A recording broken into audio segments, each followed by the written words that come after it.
বলিউডের বিদেশি অভিনেত্রীরা নামছেন দেহ ব্যবসায়। বলিউডের অধিকাংশ ছবিতে ছোট ছোট চরিত্রে বিদেশি অভিনেত্রীদের দেখা মেলে। বছর জুড়ে বলিউডের নানা ছবিতে অভিনয় করেন এসব বিদেশি অভিনেত্রী। কাজের সূত্রে ট্যুরিস্ট ভিসায় আসা যাওয়া করেন বলে ভারতে এদের প্রায় কারো ব্যাংক অ্যাকাউন্ট নেই। এজেন্টদের মাধ্যমে এরা নগদে পারিশ্রমিক নিয়ে থাকে। গত 1,000 টাকার নোট বাতিলের সিদ্ধান্তে নগদ অর্থের আকাল তৈরি হয় ভারতে। বিপাকে পড়েন এইসব অভিনেত্রী।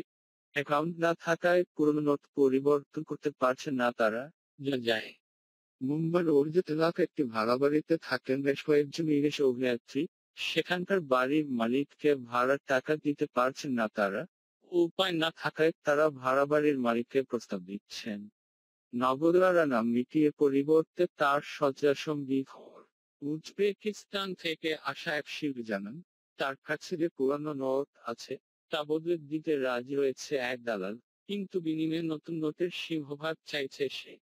শেষ পর্যন্ত তোড়ফাড় করে পুরানো নোটের মাত্র 30% নতুন নোটে বদলাতে পেরেছেন তিনি। মুম্বাইয়ের আন্ধেরির বাসিন্দা মঙ্গেশ ফিরসাই নামে এক এজেন্ট বলেন, নোট বাতিল হওয়ার পর থেকে তিনি অন্তত বার কল পেয়েছেন বিদেশি মেয়েদের কাছ থেকে, যারা দেহ ব্যবসায় নামতে চান, খদ্দের খুঁজছেন।